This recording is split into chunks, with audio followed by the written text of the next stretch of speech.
Hey guys, it's Tina and welcome back to the I Am Kate podcast. So today I actually want to share why I've been absent socially and honestly personally. I've been absent from everything that I've known for the past 13 years, fighting silent battles for sure. Things were so heavy for me that it was even more difficult to talk to the people in my life, because I have gone through a lot in my life, and so the people that have come into my life have always been there, have always supported me, and this season just pretty much felt like just very isolated. Like I needed to rely on God to fully pull me through. And with that, I had to limit the amount of people that I was in contact with, because when you talk to the people that do love you and that do care about you, it could just make you feel even more down and depressed. So I kind of needed to set boundaries over my emotions just to keep going. And so, over the past year, honestly more than a year, I have been fighting for my son to come back home to Georgia. We have moved here summer of 2021. He always spends summers with his dad.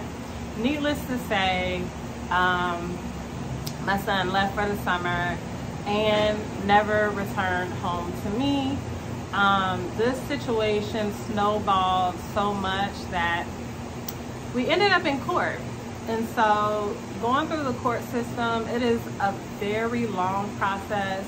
Child custody is a hard process for everybody to go through. It's traumatic for everybody. And nobody wins, regardless of who comes out with what they ask the court for. The child still has to adjust from what is happening, the changes that is happening in their lives.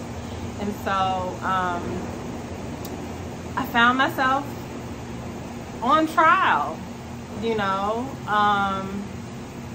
it was difficult. I never thought that I would ever go through something like this. I never thought that my son's dad would ever do something like this to me or to my son, but I knew that since it was happening, I had to do everything that I could to protect my son and everything that I could to protect myself.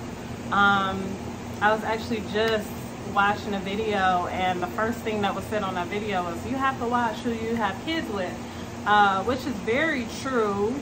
I got pregnant with my son when I was 19. And so I'm 32, will be 33 within the next month, and 19-year-old Martina, 32-year-old Martina, two totally different women. And so that was the silent battle that I was going through. Everybody knows that my son is my everything. I had him when I was in college. I was in a sorority in college, and so with that, my son became a very popular person on campus. People from other fraternities would keep him while I was in class.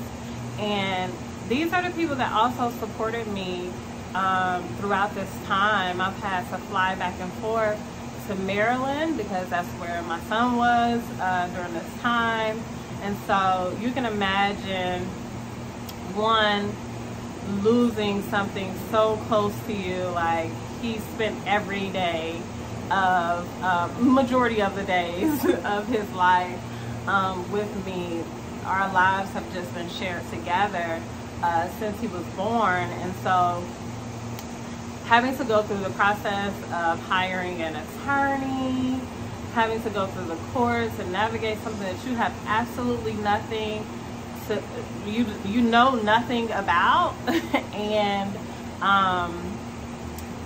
the first judge that I had was just I'm just going to say that he wasn't a fair judge, and everybody knows that there are fair judges and there are judges that are just not. That's all I'm going to say about that, but I will share exactly what happened at our first hearing, which was an emergency hearing. This drug out all the way to May of this year. And so I have honestly just been spending my time trying to cope, trying to mitigate the impact that it had on my life. Usually everybody knows that I have struggled with depression throughout my life, and if this was me a few years ago, this would have completely took me out. But thanks to therapy and the contact that the friendships that I had in this time, like the people that I was able to rely on in this time, is really what helped me to get through this mentally and emotionally. And so I think about my trauma and the things that I've gone through, and I see how things just snowball. I kind of just take on more responsibility, thinking that connection can help me through this experience, when a lot of times you need more isolation than you need connection. Even though it can be soothing to get you through, but sometimes with that, it just adds on to the chaos in your life. It adds on to the trauma. And I was speaking to one of my friends, and he was like, maybe you need to think about why you take on one thing after the next, knowing that you're in the midst of experiencing something that is traumatic. And we all know that chaos can be an addiction. The high highs and the low lows can turn into, maybe we all don't know that, and I say we all know a lot, but chaos can be addicting. And so those high highs and those low lows send you through, send your emotions through. You want it. You want to feel that high, you want to feel that low. And so this is what took me off socially, personally, and I am going to share more in detail of all the things that did happen. And I hope that in this message I can teach someone a lot of different, a lot of little lessons in between, some very big lessons in between, but ultimately I just want to share this story to show people that you can overcome anything.